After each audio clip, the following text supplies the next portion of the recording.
Hello everyone. In this video, we dive into handling disruptors during meetings. During a leadership workshop, I explained several situations at work and how corporate behavioral skills are essential. One attendee had a pointed question. How do I handle disruptors at meetings? Any specific actionable ideas? His problem has been that whenever he talks in meetings, someone cuts him and does not allow him to talk. This keeps repeating. He hardly gets time to convey his opinion. Let me share a personal story from my early career days as a team leader. We had a tight schedule to deliver some software. Now the customer conveys that it has to be delivered in a much shorter time. I had to communicate and convince my team. I had to align everyone to the new schedule and knew it would be a difficult meeting. I was sandwiched between the customer and the team. I expected everyone to be very upset and angry in the meeting and never agree to the new schedule. Meeting started.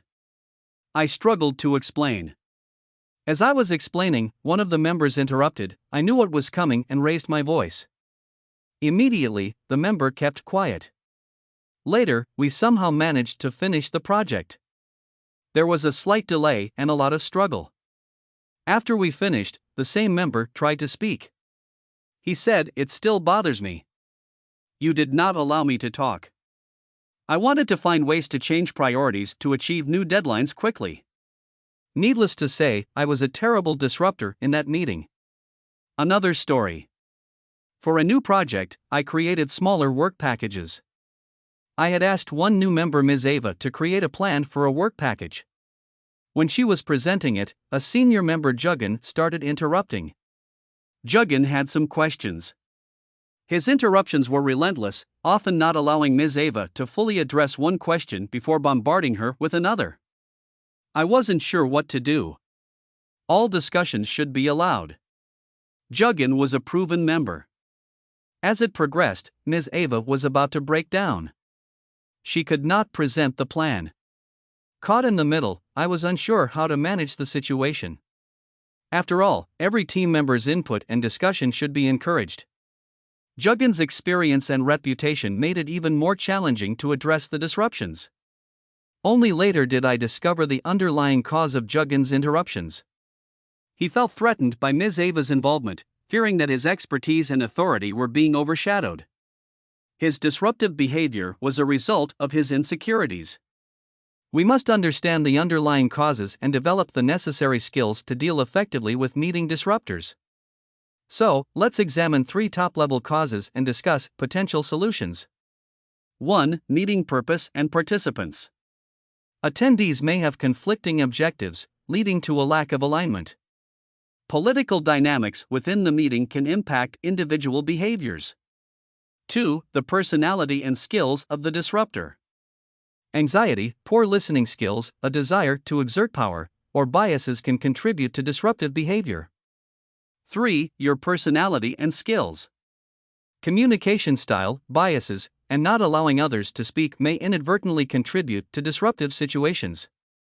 So, it's essential to understand the distinct causes and corresponding skills required to handle disruptors effectively. Think of these distinct skills as building blocks for the larger goal of effectively dealing with meeting disruptors.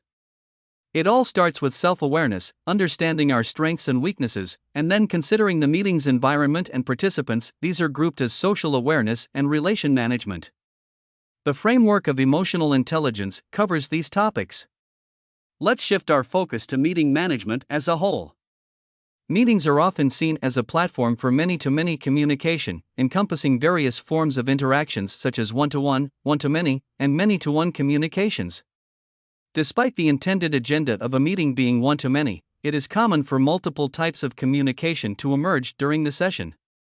For example, a presenter delivering a technical talk may encounter interruptions and questions from the audience, leading to separate one-on-one discussions within the group. Managing these diverse interactions and regaining control of the meeting agenda can be a delicate task.